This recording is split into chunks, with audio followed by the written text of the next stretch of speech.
Episode 2! Official episode 2. Are we official? I don't know. Are we officially subject to change? Potentially. Patent's still pending, but maybe. I don't know. Possibly. Maybe. Anyways, I am one of your hosts. I am Martin, Mr. Crow Anderson, and with me I have... Anthony Poe, or in other words, Ryan Cossack, I guess. It's always awkward introducing yourself, frankly. Yeah, you're gonna get used to it.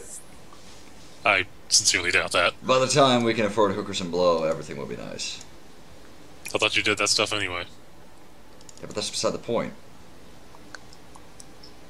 How are you affording it then? No one will know. Well, I suppose the better... Can't speak. Words. Right. Okay, so I did have something I wanted to talk about. Don't you always? I always have something I want to talk about. That's how it works. Is that the point of this whole thing? Exactly. What I wanted to talk about is Dragon Age 2. I can't say I've played it. No, but it doesn't matter, because I'm going to explain to you why I truly despise this game. Like, in a deep, seething, hateful level, I despise this game. Well, Dragon Age 2 is a perfect example of what happens when developers listen to their fans too much. Because this game has some truly outrageously stupid, like, design decisions. Most important one being the romance. Because what Dragon Age 2 has done, which is it has become somewhat notorious for, is the fact that you can romance everyone in your party, regardless of your gender. This is a game where your sexuality and the sexuality of those in your party is your choice, which undermines the entire point of what sexuality is. That it's not a choice. Well, doesn't that give a bit more freedom? I mean, who are you to say that one character is heterosexual or not? Who am I to say that one person is heterosexual or not? It's That's like my point. saying, no, you're not gay because you're born that way. You choose to be that way. Well, that's my point. I find it insulting. The fact that they made, like, sexuality a choice. Well, from the player standpoint, of course they did. It would be wrong not to. I mean, that's kind of progressive to allow you a choice. Yeah, for the player, it's a choice. But the thing is, you choose the sexuality of the character you're playing. Yeah. But you can choose to romance anyone in your party, regardless of their gender. Yeah, how do you know those characters aren't, either straight or not, or bi, or whatever? Because it doesn't matter, because I'm the one who makes the choice. Yeah, but that's my point. Who are you to decide what their sexuality is? Just exactly! Who am I to decide what their sexuality is? You're twisting my point. I'm saying that just because you think that they shouldn't be, that doesn't mean that the character themselves shouldn't be. I mean, every player plays a game differently. Everyone has a different story in their game. So what if someone wants to have their story be that two people of the same gender or not are together? Yeah, but it completely undermines the point of sexuality. It undermines the point of a romance. Like, okay, say your character is gay. Yeah. Right? Okay, your character is gay. Now, in previous games, the fact that there was another gay person for you to romance, that was a big deal. Yeah. Because it's a gay person. Not everyone is gay. That's why it's a big deal to have a gay person in there to begin with that you can romance. But when everyone can either be gay or straight or bisexual, depending on what you want, it becomes pointless to even have romance to begin with, because all of them are basically the same. I don't know about that. I mean, I'd say, in my opinion, it's better to have the option and not take it than want the option and not have it. I'm perfectly fine with having gay characters you can romance. I'm perfectly fine with there being straight characters. What I want is that a character says, dude, I'm not gay. The same way it would be in a real story, in a real life. Well, what determines whether the character is or isn't? Who gets to decide whether they're straight The or not? player! No, I'm saying on the creative standpoint. The people who made the game. who then should be the one deciding, okay, that character gets to be straight, that character gets to be bi, that character gets to be gay, Well, if you're etc. afraid of making that kind of choice, you shouldn't be in game development to begin with. But you're saying Because that that's it's like wrong for them. saying, why should this person like green? Why should they like yellow? Because they just naturally do. Well, that's my point, though. It's a character that was created for the game. You're saying that they, you're saying that it's bad to give the full option of whether they'd be straight or not, but you're saying that they shouldn't decide or be afraid to give them a gender orientation. Exactly. They should not be afraid to give a character a sexuality. It should not be left up to the player. No, that's my point, though. You're saying that they shouldn't be afraid to give them an orientation, but you're saying that they shouldn't give them an orientation because I'm saying the your player point's should kind not be the one in charge of the orientation. well, like I said, what exactly should determine whether they should or should not be allowed to be gay from the creator's standpoint? I, you make the choice as a game creator. Like, say, Mass Effect 3. It had a character that was just straight gay. Who? Cortez. Who was Cortez? He was a flight pilot. Oh, him. Yeah, so?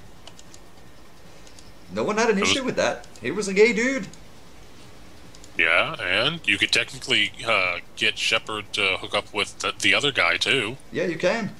That's what my point is. Like, this. You have one that's bisexual. Perfectly fine. You have one that's straight gay. Perfectly fine.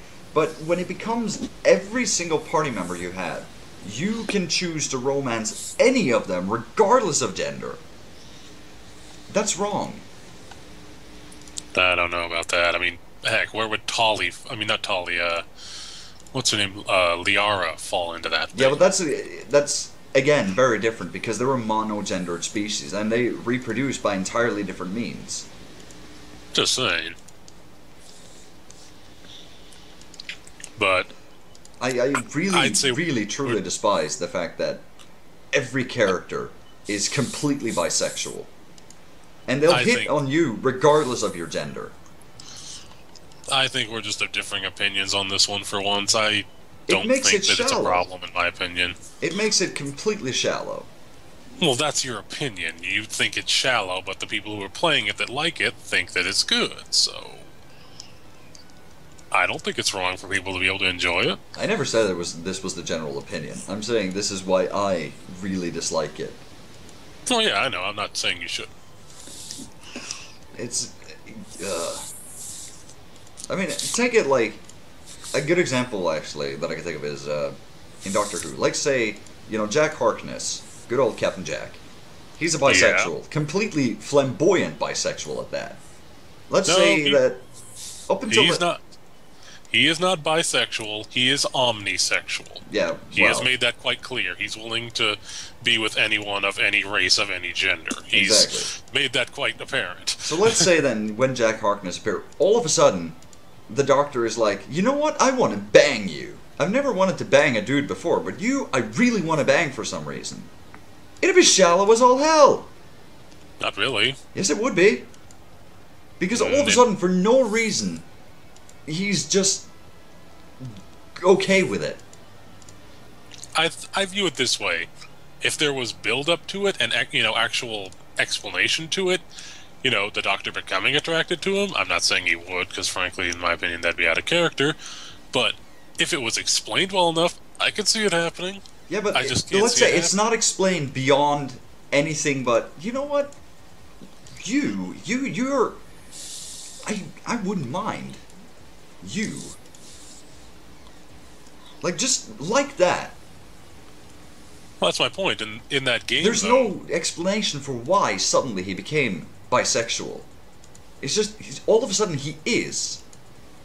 well, yes, if it's instantaneous, that's a problem. But in that game, you have to romance them first. You have to actually work towards it, don't you? Yeah, but it doesn't matter which gender you are. The romance stays exactly the same. There's never anything like, being with a girl, that'd be weird.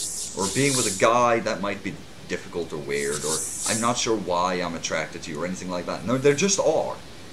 It's the same Well, regardless of your gender. Well, in life, that happens. It's not like everything goes according to With plan 7 100% of the people time. at one time?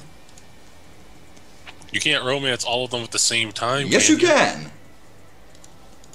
Well, I've never played the They'll game, get so I slightly really can't. pissy and you'll have to make a choice, but all of them will try to romance you. Regardless of your gender. Eh. I've never really been one for, denying the option to people. I'm not one for denying the option. Just make it a clear option. Not like everything is an option. Because part of what made Liara so special is the fact that she was the only one who would be like, okay, lesbian, quote unquote. Like, that made it special because it was the only choice you had, and so you could invest in it. You could feel invested. How are you supposed to feel invested when knowing that you could just as easily go down the street and find someone who is also equally gay? Or equally heterosexual, or straight, or whatever. Well, there's another character in Mass Effect 3 that's gay, that's lesbian. That's lesbian? Yeah. Well, yeah, exactly. And the fact that it is just pure that. They're not bisexual, they're not like, you know what, I could do a dude or anything like that. They're just like, no, I'm gay. The fact that they say it, the fact that it's part of their personality, makes it special. Yeah, like I said, I get what you mean, but I'm not as bothered by it because I figure it's better to have the option and not, go towards it than It just feels not so have the option. pandering. It's like, okay, we made it this way so that you guys could just, yes. It feels shallow to me. Well, are the Dragon Age games even continuing at this point? Yeah, Dragon Age 3 Inquisition is well under development. The only one I ever played, and I only played a little bit of it, I never even got a quarter of the way through the game, was Dragon Age Origins, and that's because it was free at one point. It was some gift thing that was free on Origin software, or whatever it was called. Or in other words, we are definitely not Steam. Yeah, it was just... yeah, there's... But since you bring it up, I actually did want to get your opinion on a series. Doctor Who. I love Doctor Who. It's so insane at times. I mean, when you have the Doctor flying space Titanic about to crash into Buckingham Palace, soaring through the atmosphere, that's genius. Yes, it is. It's completely insane. It is nonsensical beyond belief, but it is genius. Though that episode in and of itself was rather stupid with the characters. I know, but I still loved it. Well, yeah, it can be stupid fun, but the characters were still stupid. The fact that things happen that have been, like, many times they say some things is impossible, and it can still happen. I love that. It's fantastic. Well, saying something's impossible is basically, the equivalent of saying, what could possibly go wrong? Exactly. But yeah, I love Doctor Who. I love the characters, for the most part. Well, let me ask this. Do you have you watched the original series? I have not watched the original series. So you've only watched the new series, right? I've only watched the new series because I know this is sort of weird, but first, I don't really feel like I have the time to go back and watch the original. No time to watch a time traveler? Right. But it's also, I don't know, it's just, the original series, it doesn't have any appeal to me. I'm not sure why. It's from a different age. Yeah. It's from way back when. The effects vary from good to, oh, why did you try that? Yeah. Like, the it's walking like old space Star, vaginas. it's like old Star Trek, really. Mm-hmm. Where, yeah, it has a certain cheese to it, but... And while there is certainly a fair amount of cheese in Doctor Who, a lot of the cheese is played very straight face. Mm-hmm. And I not like all cheese that. Not all cheese ages well. No, it does not. And I don't like old cheese. Well, if it's the right kind, if it's aged properly, it's got a good flavor. Yeah. But it's just like, I saw some of the old designs for the Cybermen and things like that, and I was like, this is too goofy. Oh, The current Cybermen are based off of the old design, just slightly updated. I know, and they still look goofy, but they still have an intimidating factor to them that I don't feel the old ones have. Oh heck, there's one design that never got changed and still works to this day, the Daleks. And I actually feel like there's a very good reason for why the Daleks still work. It's because they do look so silly. They don't look like something a human being would design, which I think is part of the genius. Oh yeah. Like, Which a human ironic. being would never design something that couldn't originally go upstairs. Yeah, that was a big plot point in the original Doctor Who and in the current Doctor Who. Yeah, they do mention What's it, that? and all of a sudden it's like, levitate! It's like, oh, shit! Yeah, when they're in that that area in the desert that's buried underground, that museum for stuff that guy was collecting, and they're at the staircase, and the guard's just like, "This stops now. You have to stop now. People have died, and I'm not going to let it continue past this point. So what do you have to say? Levitate." And it just slowly lifts up, and they're just like, "Oh dear God, it can do Fucking hell, that." it can fly! Damn it! I mean, It was back such a in the foolproof plan, and originally it was.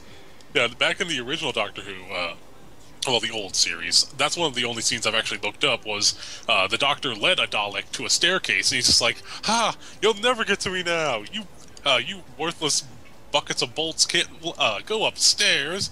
It's your Achilles heel." And then it's just all, "Is that a fact?" And it just starts floating, and the look on his face of, "Oh dear Yeah, God." so at one point in time, the Daleks couldn't go upstairs. Which is ridiculous. I know. Intergalactic scourge of time and space, defeated by simple stairs. Exactly.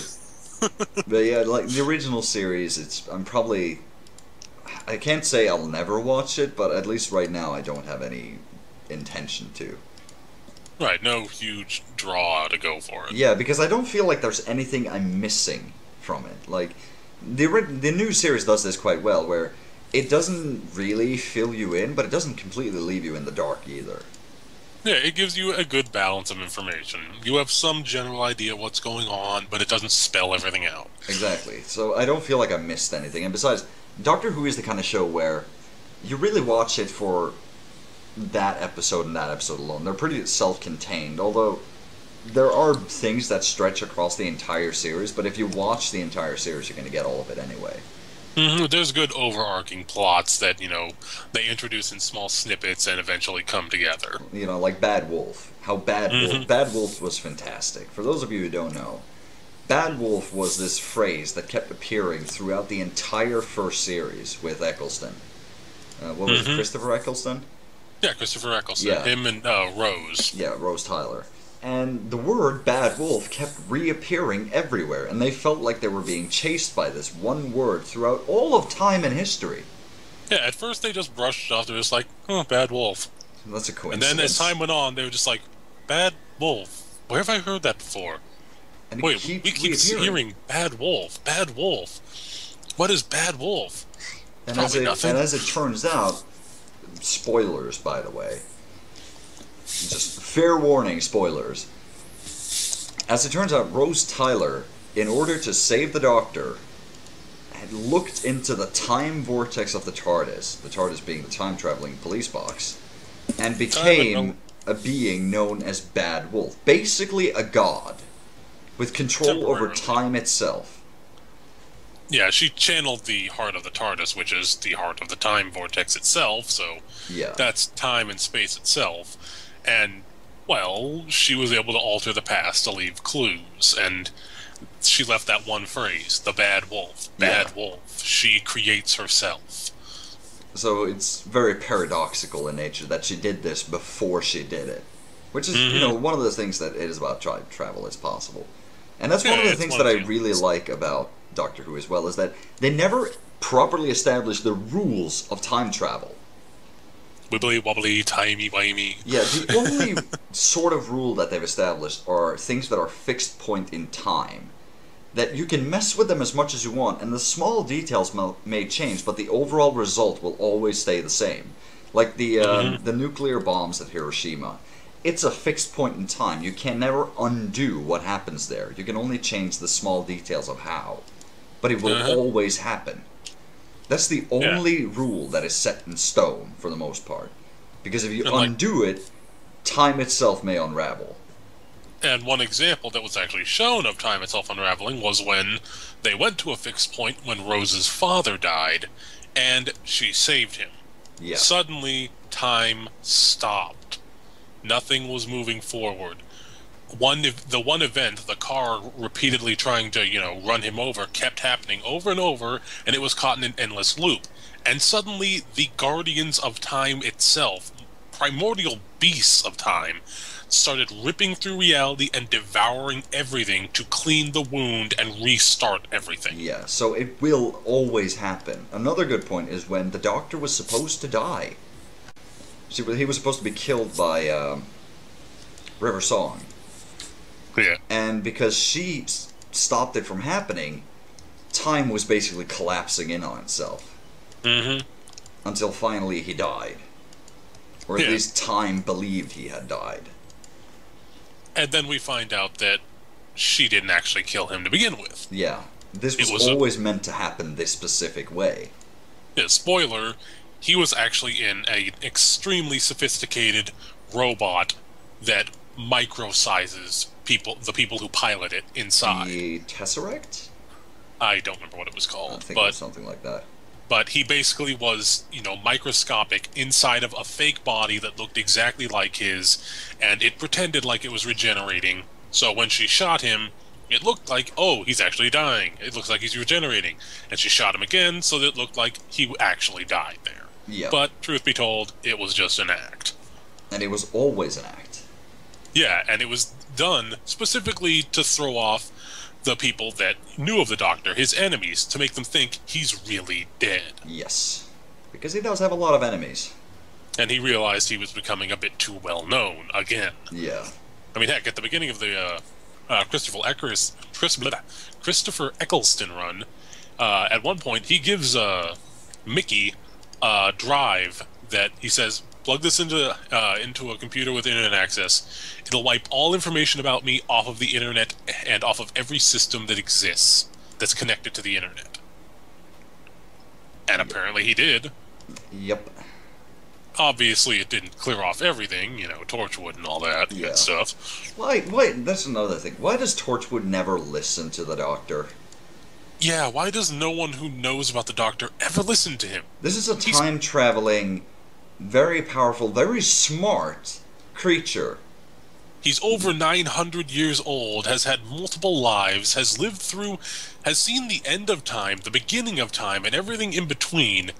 Yet whenever he gives advice on not doing something to an alien that he knows about, there's like, oh, you think you're the authority on the matter. You think you're so above us with this. Yeah, he is. He kind of is. He is higher on the food chain.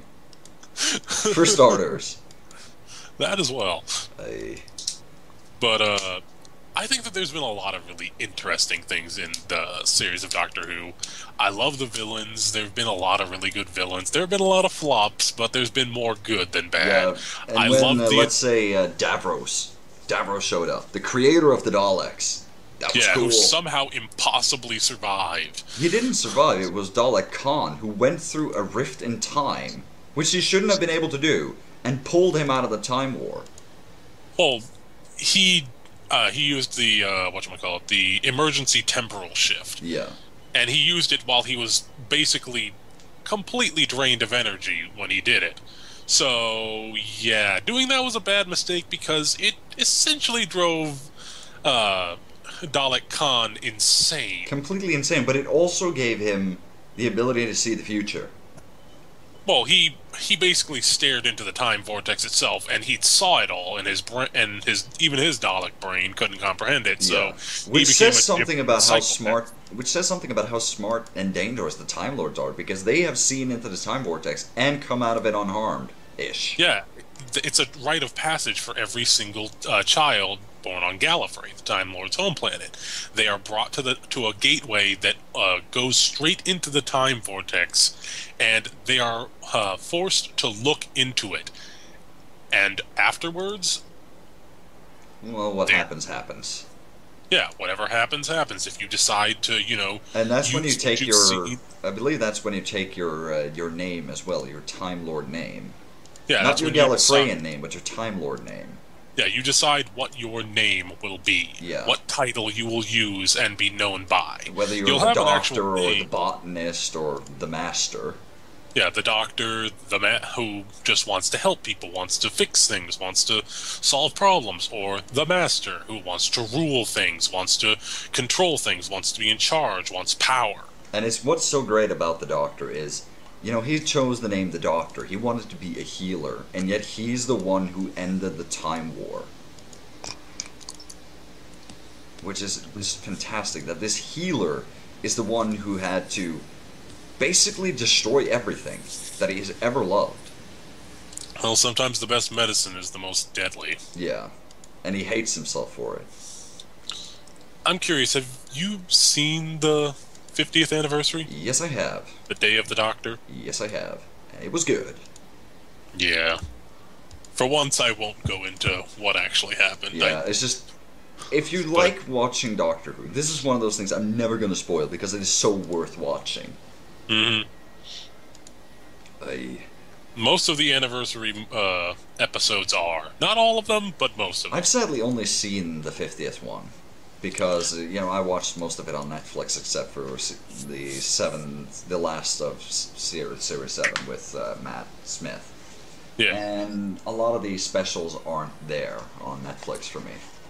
Yeah, because I have Norwegian Netflix. One of the, I believe it was an anniversary episode, was The Asylum of the Daleks. Oh, it was good. Yeah, that was an anniversary. Yeah.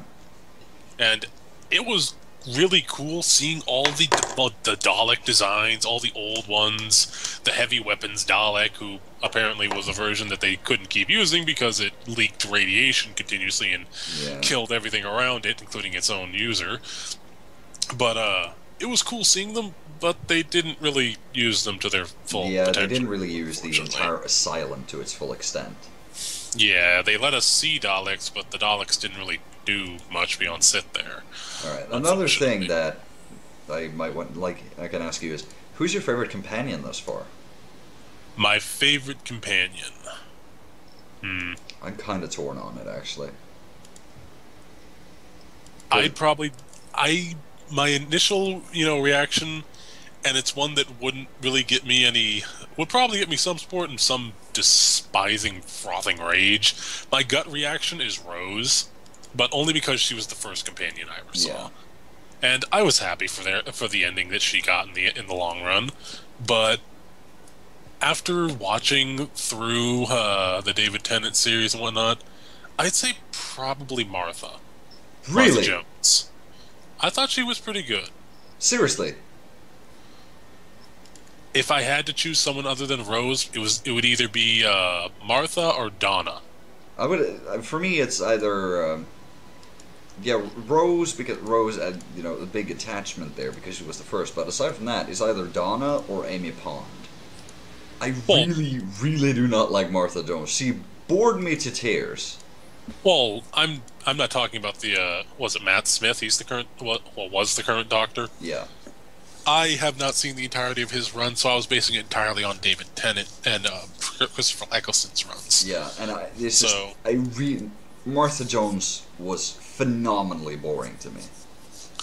Well, honestly, she seemed more like a character that was being built up to, to work with the Doctor. Yeah, but she was like the female Mickey.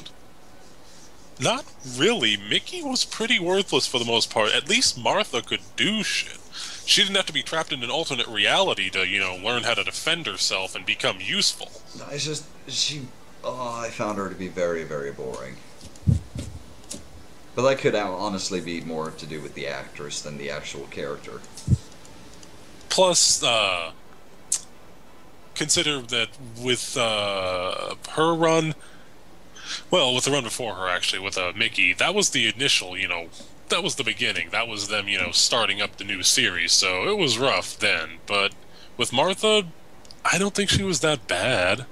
I thought it was rather cute how they lampshaded the fact that, the same actress played that character who was in the Torchwood Tower that got, cyberized. Oh, no, that was my cousin. What? No, it's just it's just she had the unfortunate thing of following Amy. Like she had to follow. She had the problem of being. She followed Rose. Yeah, she And came right after Rose. yeah, and Rose was so strong. Mm-hmm. There are a lot of problems with Rose, but honestly, I still preferred her.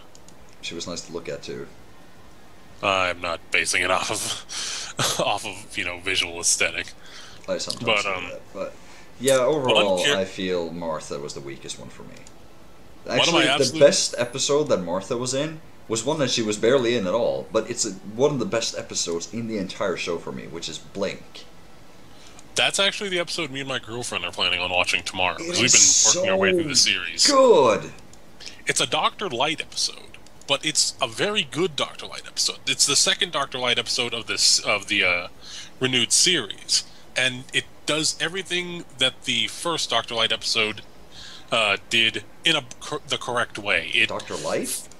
For those who don't know, I'm guessing Crow doesn't know, No. a Doctor Light episode is a term I believe the last Angry Geek came up with that I really like. It means an episode that very lightly involves the Doctor. It's still in the Doctor Who universe, but it does not focus on him entirely. Okay. It focuses on the people that exist in the universe who may have some passing, connection to him or something.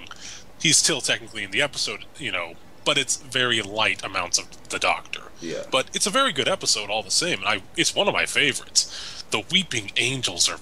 Ugh. They kinda ruined them, though, later. Sorta. Are you talking about with Amy? Yeah. It becomes really confusing how they freaking work. Yeah, and I really... I'm gonna have to explain how the Weeping Angels work. Basically, they're like stone statues of angels, but they're actually alive. They're like, what do they call it? Quantum beings?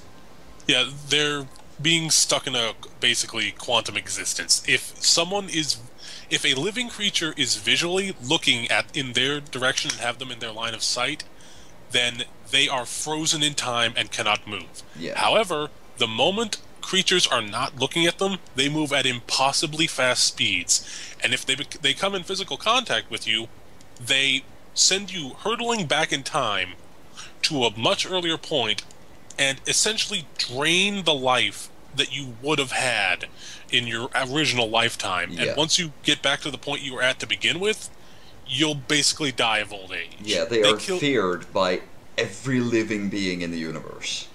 They basically, in the Doctor's words, they kill you with kindness by giving you the opportunity to relive the past, but you have no choice in the matter. Yeah. You have no way of getting back to where you were. And the way this is portrayed is, but the Doctor says, don't look away, don't blink and you're dead. Yeah. And it's so fantastic. It's tense. It's absolutely amazing. But what's so great about the episode Blink is this is not a spoiler, because it's just a really cool detail, is you'll notice sometimes in there that the characters aren't looking at the statue, but we, the viewers, see the statue. Are looking at it. And it's fantastic. Yeah. It's absolutely amazing. And every time there is a camera on the statue, it will not move. Mm-hmm. But Even the moment that they the moment that they pan away from it and the characters aren't facing that direction or have blinked, suddenly the statue has moved. Yeah. And the design for the Weeping Angels is really good because it's so basic that it's terrifying. Yeah. It's essentially an angelic statue that you normally would see, in a graveyard. It's just an angel with large wings, and it's facing its hands, looking as though it's weeping. It's a mourning angel. But the moment that it starts moving, it moves its hands a little bit away from its face, looks towards you, and then as it gets closer and closer, it just becomes horrifying looking. Yeah. And what's so great is sometimes it's in a room with flashing lights, and every time the light flashes, it's getting closer and closer. Yeah, every time that the lights go out and you can't visually see them, suddenly there's a little bit of movement inserted the moment the Yeah. lights come back on, and so on. So if the lights are going off, like blink, blink, blink, blink, they're moving in each and every one of those instances. And if you were to, say have like night vision goggles or something, then they wouldn't be able to move because you can visually observe them. Exactly. And what's so great is you never actually see them move. You never see them in movement. Yeah, there's never any animation for them. It keeps that element of they're just that fast. Yeah. They cannot be And observed. actually, this like a cool concept I had for sort of like showing them like quasi-moving sort of thing is you have a guy in a dark room with one of the Weeping Angels. He has this big heavy machine gun, and he Yeah. starts firing it. So you have this really fast succession of blinking Flashes. lights, and you sort of see the angel moving in slow motion. Yeah, muzzle flashes. That would be cool. It'd be interesting to see, that much is true. Because you see this sort of stone angel moving in slow motion between the muzzle flashes, but because the muzzle flashes are so fast, it's It's so actually brief. moving. Yeah. Though then you'd be sacrificing a person to that thing, so... Yeah, who cares? It would still be phenomenally cool to see that. Oh, who cares? Throw away No, the life of a this single is guy. one of those things that I want to see purely because it would be awesome. Oh, yeah. There are certain things like that that, you just want to see. Yeah.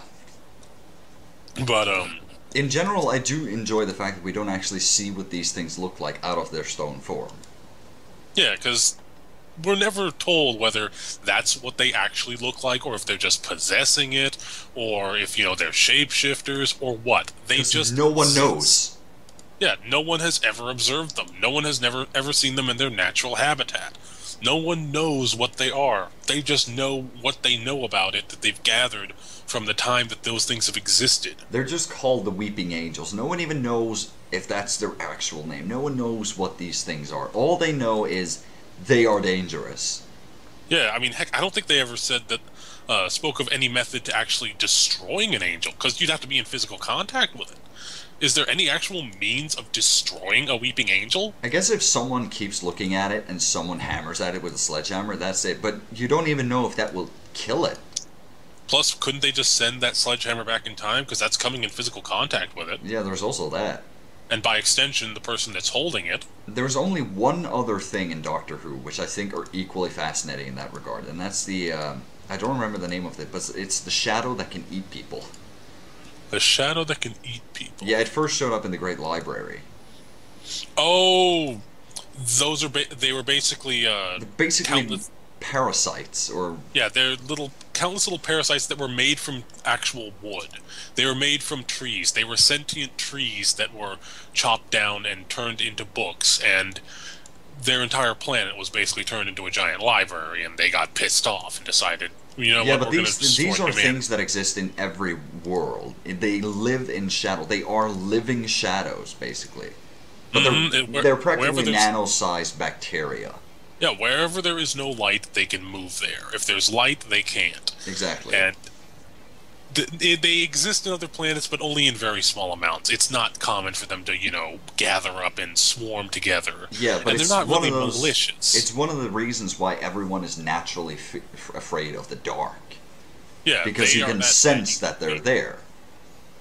And that's another thing. That's another thing that's very good about Doctor Who, when it comes to putting in concepts. Like with, did we talk about the Impossible Planet?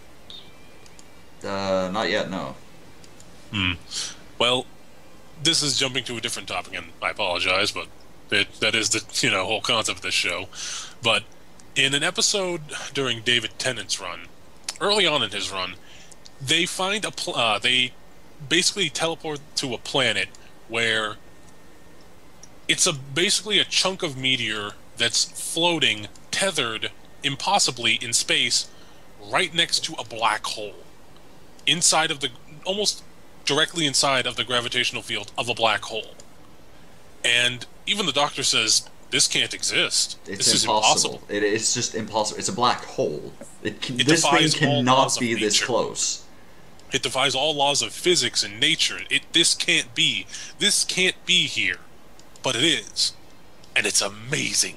Yeah. And he just becomes so fascinated after he gets over the fact that this can't be real. And it's also the fact But that when they land there, they find something on the wall that's writing.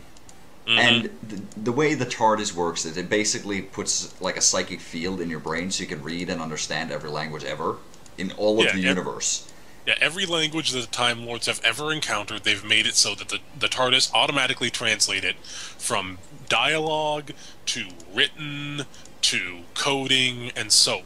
All of it. It makes it. It's an automatic, it's the ultimate, Rosetta Stone built into your brain the moment you've traveled in the TARDIS. Pretty much. But this writing was so old, so impossibly old, that the TARDIS couldn't translate it. And you might think, well, maybe it's just the language they haven't encountered yet. But here's the thing.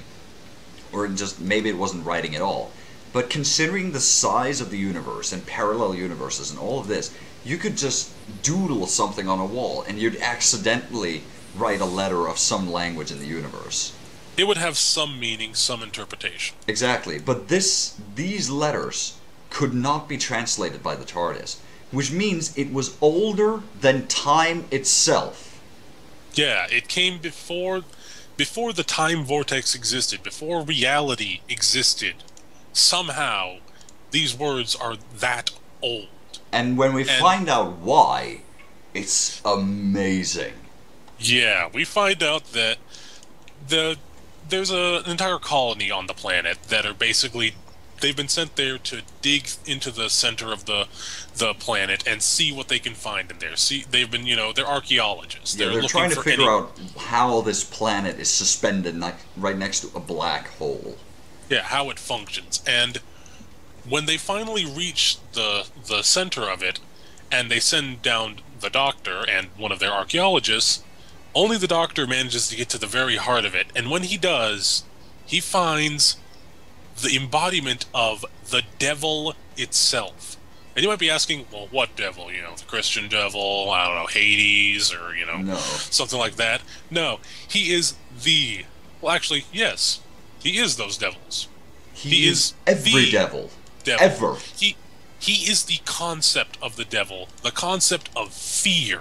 He is every devil figure in every religion across all of creation that has ever existed and ever will.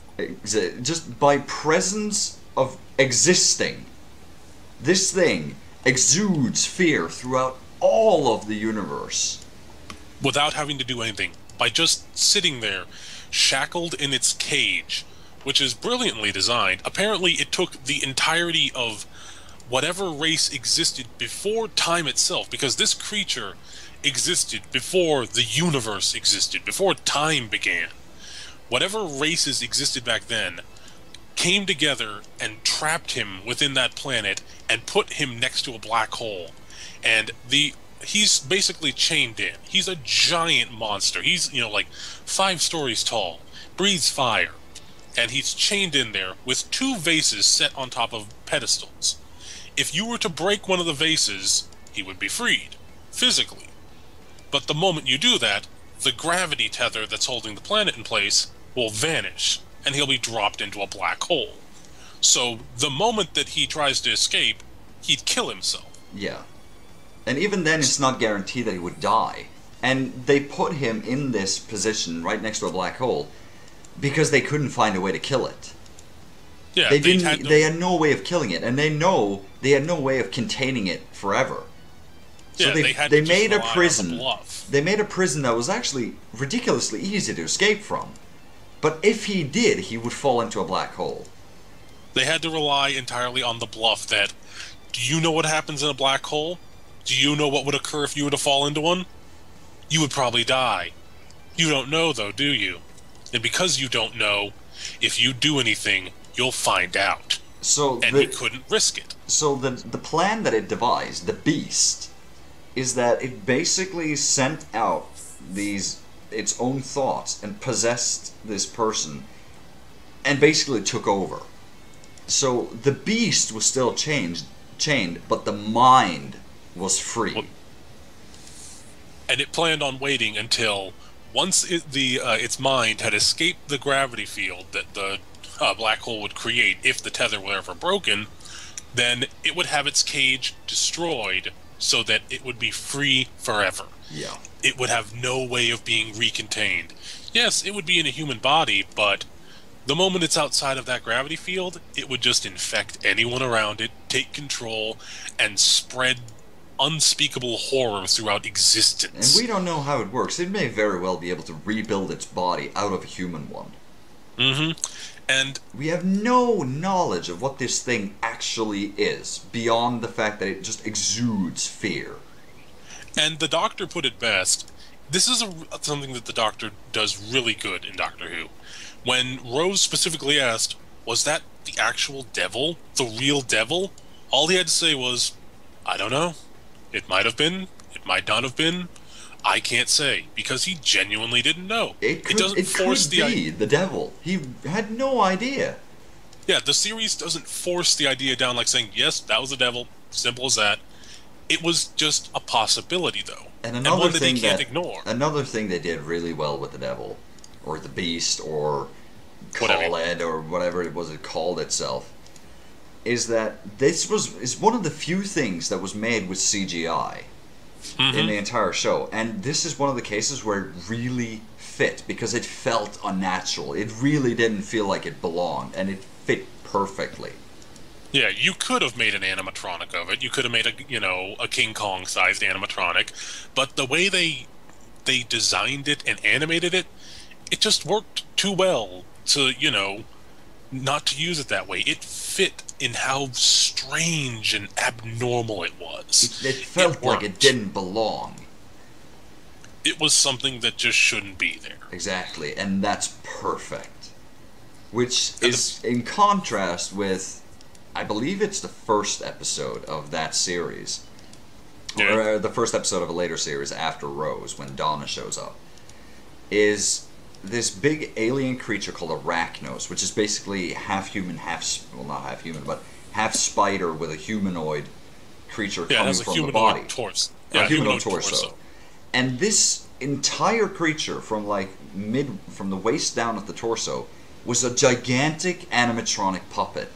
And it looks absolutely amazing.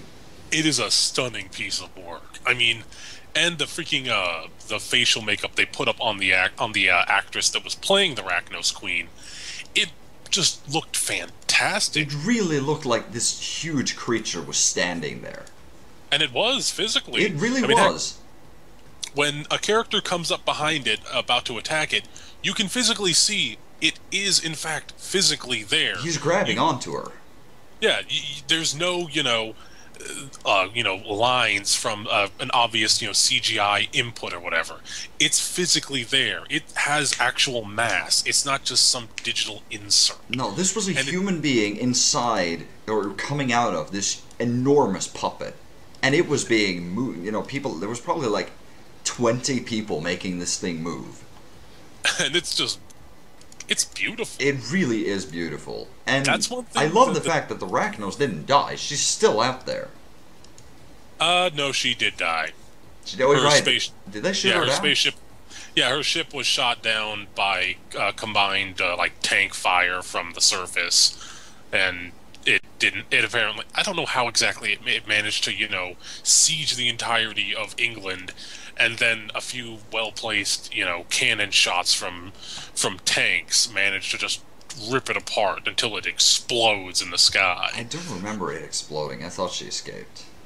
No, she escaped from the flooded chamber where her children are being killed by having also her children apparently at the center of the Earth along with her spaceship. Yeah. And apparently the And- center, the core of the Earth, isn't warm. Apparently it was cold. Mm-hmm. But How are we yeah. supposed to know? But it that's one thing that Doctor Who does really good. They make really good animatronics, and throughout the entirety of the series, the old and the new, one thing they've always done consistently well is making amazing sets, Yeah. amazing areas where the stuff goes. Just the sheer time and effort and detail they put into the tiny The little things amount around. of sets they make. Mm-hmm. If you were to just look for, places to film, you would run out of places real quick. But with them, they've built so many amazing ones that feel so real that it sometimes takes you out of the idea that, oh, this is just taking place on a green screen or something like that. They physically built these places. They built that lab. Those test tubes with the random liquid floating through them was real. There's so much wonderful effort put into the show. And quite often with the newer series, they blend the CGI with the real life stuff really well. Yeah. Like with the Arachnos Queen, the only thing that was CGI on her was she had extra eyes on the top of her head. And they were there, but the only CGI on them was they had to blink along with the actress's real eyes. Yeah, and if it wasn't CGI, then goddamn, they're good at puppetry. Yes, they are. Holy shit. I can imagine there being that as they were shooting this, you know, they yelled out to the actors, okay, and blink, and then they time it with the puppeteers as well. Mm-hmm. Or like, you know, holding up a sign that, you know, has a countdown, you know, 1, 2, and then pull up another sign, blink. Yeah. Or, you know, something like that. Because they'd rather do that than just make something CGI. Yeah, rather than make that one family of aliens that came to destroy the Earth and sell it off as cheap space fuel. Slitheen. I can't remember what. Yeah, the Slitheen family. I honestly can see why people had problems with them when it comes to their design, but for what it was worth, I thought they were pretty neat as a villain. At least it is a puppet. Yeah, or a costume. When they were standing still and, you know, moving around a little, it was a full body costume and you know, partial animatronic, much like the Teenage Mutant Ninja Turtles. But when they're running, it's obvious CGI, and it doesn't match up. They do look quite silly. But it still works for what it is. It was early on in the series, for the most part, and it still worked. The Doctor threatening them with multiplying the flammability of liquor. There's like, you're going to do what with that? Multiply the flammability until it explodes and takes us all with you. You do realize that wouldn't work. Yeah, but it was a good enough bluff for as long as it needed to be. Yeah. And another really, really good episode, I don't remember the name of it, but it's set during the Second World War, I believe. And there is a kid there with a gas mask on, just going around saying, "Are you my mommy?" That kid is seriously freaky. Creepy little shit. Fucking hell, that... Oh my god. Mommy. Yeah, and the way it worked is, apparently there were nanomachines that from a crashed ambulance, I believe. I do believe it was called the Empty Child. Yeah, something like that. But it was a crashed ambulance, and there were nanomachines that had found this boy wounded on the battlefield of World War II with a gas mask on. And they thought that, yeah, he was damaged, so they're keeping him alive, but they got confused about what the genetic makeup of human beings is. So they're going around trying to fix broken people who are actually healthy by turning them into people with gas masks on, which are basically fused to their face, and they all go around saying, "Are you my mommy?" Yeah, this ambulance ship is from the future. It was brought to the past via basically a time gate that was used to try and rip people off. It was from a con artist, Captain Jack. But he sent it through the past and had it crash in an area that was uninhabited. And when it crashed, he opened it to make sure that it was empty so that he wouldn't, you know, be leaving something dangerous out. And when he did it, he didn't realize that he had released the nanomachines. And when they floated out and he left, the only pallets they had when it came to humans was stuff from the future, where humanity has long since, you know, bred with aliens and, you know, spread through the galaxy. So it didn't have a template for humans back in those days. So the first thing it found was a dead little boy, and it thought, well, he's wounded. We have to bring him back to life. We have to fix him. But which part is, you know, which part's skin, which part's not, which part's cloth? They couldn't figure that out. They're very simple machines, so they weren't programmed to, you know, figure out those kind of details. They were programmed to have that stuff inserted in advance so that they knew what they were working with. So when they found him, they thought, well, that's what a human is like. So if we find any other humans like that, then we'll have to just fix them in case they're wounded. Yeah. Then we'll give them their, you know, proper faces back, which is, in their eyes, the gas mask and the wound on the hand, and so on. And it's so... And I think it was a caved in the right side of the chest as well. And at one point, it's phenomenal. They go visit the hospital where this kid was kept before he broke out and started, infecting other people. And they listen to a tape which has him talking, just keeps saying, "Are you my mommy?" over and over again. And all of a sudden, we hear the flapping of the tape because it's finished, but we keep hearing the voice. And then all of a sudden it turns out the kid is in the fucking room. Yeah, Rose asks, "Doctor, what's that noise?" I sent him to his room. Where do you think we are? Also, the tape ended over a minute ago. Yes. And they just look over, and there he is. Oh, it was so creepy. I've just sent a child with the powers of a demigod to his room. Yeah, and he was so amused by that. Ended. I know, he's smiling the entire time. Then they just turn, they're like, "Oh, fuck." Yeah, what have you done, amazing. Doctor? And then later again with David Tennant, like they're preparing for an alien invasion, he puts on a gas mask and he's like, "Are you my mummy?" Oh, it's fantastic. I like to think that was David Tennant improvising. That he had watched the show and he was like, "Are you my mummy?" Yeah, let it not be said that Doctor Who can't, have some fun and some laughs at itself. It's one of the rare series that can look at itself and laugh at the silly moments. Yeah, like when he sends the child to his room and he's like, I just sent a child with the power of a demigod to his room, and he's like, "Ah, fantastic." Yeah, because all of those, they're basically a hive mind. They all have the mindset of, "Are you my mommy?" And as they're approaching them and about to affect him, he says, "I am very cross with you. Go to your room. Did you hear me? Go to your room." And they do. Yeah, they all just lower their heads, walk back over, and get back into their beds. It's so good.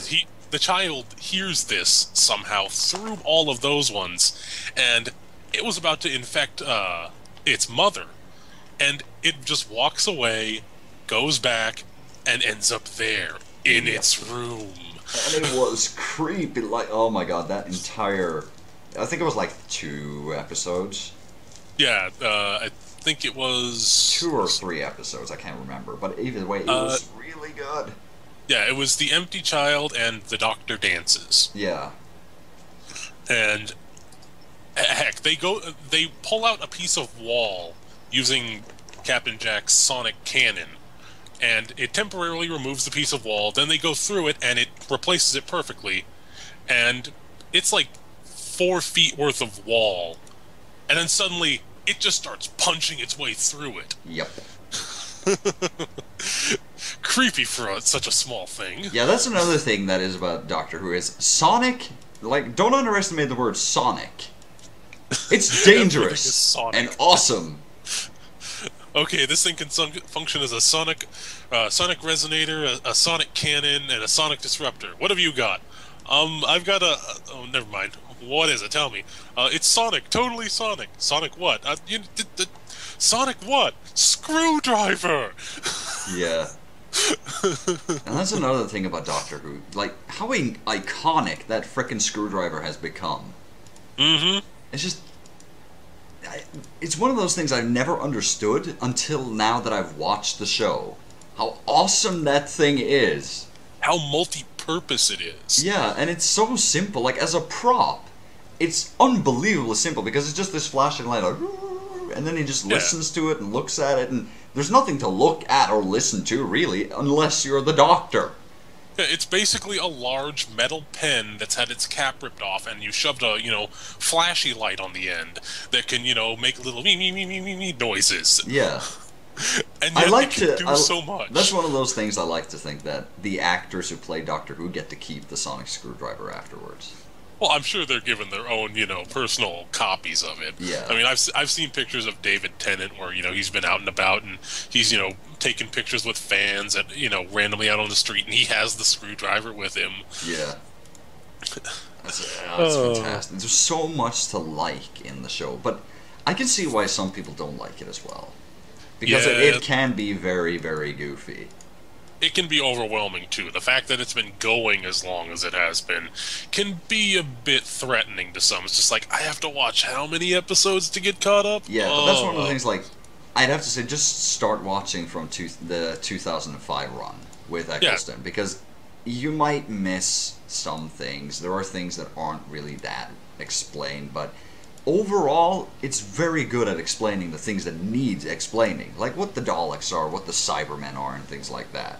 Yeah, my girlfriend, she's never watched the series, and when we started watching it, it explained it well enough that she understands how the universe works so far. You know, it explains itself well enough. It's a self-contained series that does not require you to watch the original series. You just get added benefits from watching the original series. Like the Daleks. The Doctor and the Daleks have a huge history. And the Doctor and the Cybermen. And then the Doctor and the Cybermen. You don't really get it explained, but you understand how it works through their interactions with each other. And you do get explained that the Daleks, just like how massive of the threat they are. Yeah. But more importantly, it's shown how much of a massive threat they are. Yeah, one Dalek takes out an entire compound of troops before willingly killing itself. It's fantastic. Absolutely amazing. If you like sci-fi, and you don't mind cheese, like, seriously, give it a go. And you'll find out in the first, I'd say, 3 episodes whether you're going to like it or not. Yeah, if you enjoy goofy, well, not even so much always goofy, if you enjoy a good sci-fi series that doesn't take itself too overly butt-hurtingly serious, then I think you'll like Doctor Who. Yeah. The actors, everyone's going to have their favorite Doctor if you watch through the series. For me, my favorite Doctor will always be David Tennant. He's always just stuck out as my favorite. I love Christopher Eccleston's run, and I enjoyed what I saw of Matt Smith's run. But David Tennant, to me, he will always be my Doctor. Yeah. I'm actually very, very interested to see the new Doctor and how he is going to do it. Peter Capaldi, I believe it is. I am very, very much looking forward to it. Yeah, and the actor they got to be the temporary Doctor for the 50th anniversary special, the one time where he abandoned his name of the Doctor. Yeah, John Hurt. When he ended the Time War. He did a good job with it. You felt like he was the Doctor, like he was just old and tired, and that he didn't want to do what he had to do, but that he was going to do it because it had to be done. Yeah. You believed that he was the Doctor, and that you could see why the Doctor is how he is now because of how he had to be back then. It really is absolutely fantastic. Yes, it is. And while there are certain episodes that I don't like, that I found boring and whatnot, in fact, there were entire episodes where I just pretty much skipped through it, just skimming it. Overall, there are a few shows where I liked as many episodes as I have in this one. Yeah. As of right now, with the, let me see, what numbers are they? From season 1 to, I think it's up to season 6. 7, out of all of them, well, no, I mean, of the ones that I watched. Okay. But, with those ones, out of all of them, there is only one episode that I skipped, and it was the first Dr. Light episode with the creature that absorbed people that was pretending like he was trying to help them find the Doctor and whatnot. I don't remember. Let me see, what was it called? I think it was Gridlock? No, not Gridlock. It was a bad episode, simply put. It was the first Dr. Light episode, and it was just awful. I probably skipped it then. Yeah, it was not a good episode at all, in my opinion. One episode that I skipped, which I wish I hadn't, in retrospect, is an episode where the Doctor temporarily becomes human, because all Time Lords have a watch that they carry around with them, which when they open, they'll temporarily become human. Actually... Well, they don't become human, but as it is, the Time Lords have 2 hearts. Yeah, we just watched that episode, me and my girlfriend. It was the first episode's called Human Nature, and the second is The Family of Blood. And what actually happened is the Doctor has a special piece of technology that is from Gallifrey that is only used in emergencies, and he thought he would never use, called a chameleon arc. And he can take any item. It doesn't have to be a fop watch. That's just an easy one to, keep on you. And he basically plugs that into the machine, puts it on his head, and it genetically rewrites the entirety of his genetic code. Yeah. He literally became human temporarily. And the reason I skipped that episode is because of Martha Jones, because I found her so boring as a companion. It's not the most exciting episode, but it's not bad either. Plus, there's a really good outtake in that episode where the doctor's explaining the rules of what to do if this occurs and this occurs, and one of them is, don't let me eat pears. I hate pears. I can't stand pears. If I eat one while I'm human and then I change back, I'm not going to taste it, but I'll know that I've eaten it, and then I'll remember the taste, and I hate pears. Don't let me eat pears. It's such a silly rule. That's one of the things about Matt Smith as the Doctor, which is kind of cool, is that he's a vegetarian. Really? Yeah. Didn't know that. And it's actually very cool. In one of the first episodes he shows up in, he's trying to figure out what kind of person he is, because every time he regenerates, he's still the same, but he's also fundamentally different. So he eats a lot of things, and he feels up his hair, especially the teeth. He's all about the teeth for some reason. He wants to be a ginger.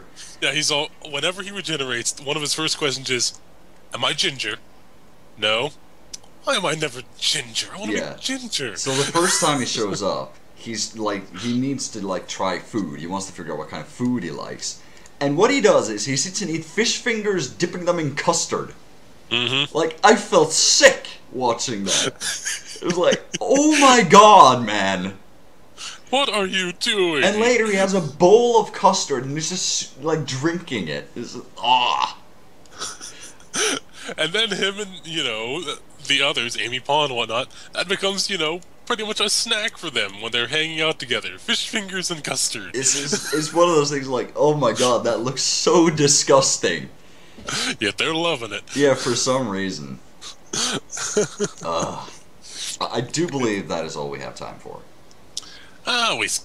It'd be about 4 minutes earlier than our last one, but Our last one went about 4 minutes over an hour, didn't it? Maybe, I don't know. Alright then, random musings on the last 4 minutes. How's the weather? There's currently no weather because it's pitch black here. It's currently 4:17 in the morning in California. There's still a weather outside. Yeah, except the sky is pitch black, so I can't see it. Yeah, but that doesn't mean there's not weather. You said there isn't weather. I said that I don't know what the weather is because I can't see anything. Lies! I am going to edit this back in if I'm right. There's currently no weather. That you said there is no weather. What do you mean, edit it back in? I edited the last episode. I didn't take anything out. This is all raw in one shot. Yeah, so? We keep bumbling over our words. I am going to do this to prove a point that you said there is no weather. Because apparently in the last one, I went back and I rewatched it, or reheard it, that when we were talking about Kenpachi, I said that he had never swung a hand with two swords. Yeah, I pointed that one out to you. You pointed that one out to me, and now I am pointing out to you that you said there was no weather because it was pitch black outside. And if I'm right, I'm editing it back in where you said it. Well, why would you edit it out? I'm not editing it out, I'm just gonna do it again. What, you're gonna put a loop of audio there? No, right when you said, I didn't say that, I'm gonna edit in the fact that you said it. What, you're gonna put a picture? He said it. Something like that. I don't know what I'll do. I'll figure it out. I'll prove it. Of course you will.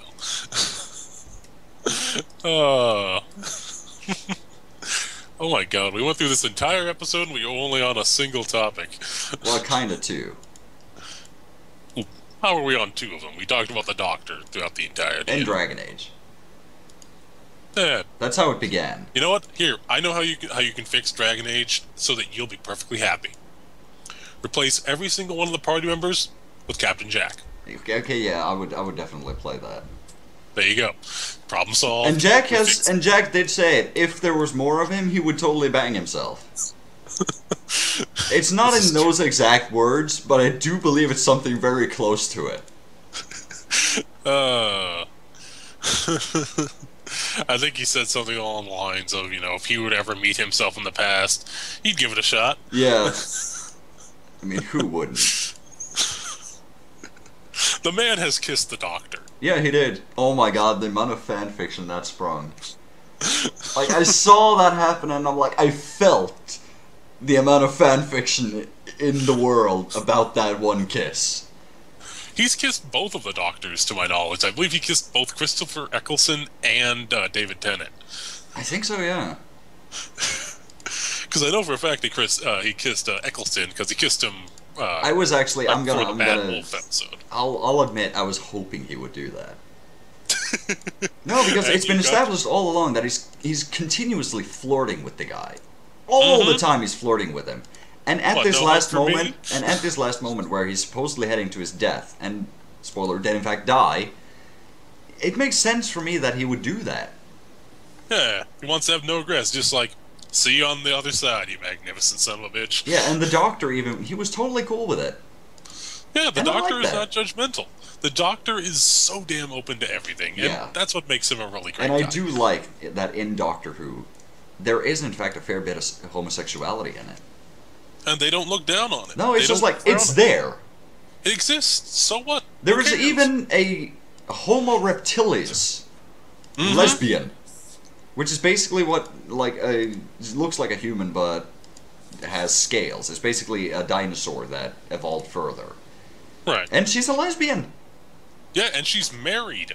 Yeah. And she's apparently the actual Sherlock Holmes, but because she's female and not human, when they made the, legends and myths and books about Sherlock Holmes, they made him a man, and they made his assistant a man as well. Yeah. But no, it's a lesbian woman who's also a dinosaur. A lesbian dinosaur woman. It's fantastic. Love it. I think that's a fantastic place to go off on. Lesbian dinosaur woman who is actually Sherlock Holmes. There you go. Have a good night, people, or good morning. Good evening, if it's that even as well. Happy birthday, if it's your birthday as well. What are you, Cat Icarus? Happy anniversary. Happy New Year. Have a very happy, very merry unbirthday. What other things can I throw in that's happy? Happy Fistings? Yeah, you could Happy do that. Boxing Day? In Canada? Happy Laundry. There you go. Happy Hump Day, depending on when you listen to this. If your sex is going to be good today, Happy Sex Day. Oh, God. Happy Gaming Day. Happy. Hell, that's something from Doctor Why don't we just hand out, those happy patches from that one episode? There you go. Happy to everyone. Happy. God bless no. No. We've already seen what the apparently the embodiment of the devil is. Let's not find out what God is. Indeed. Goodbye, everybody. Oh, have a good one. This is a jumbled mess, and we love it. Indeed. See ya. Laters.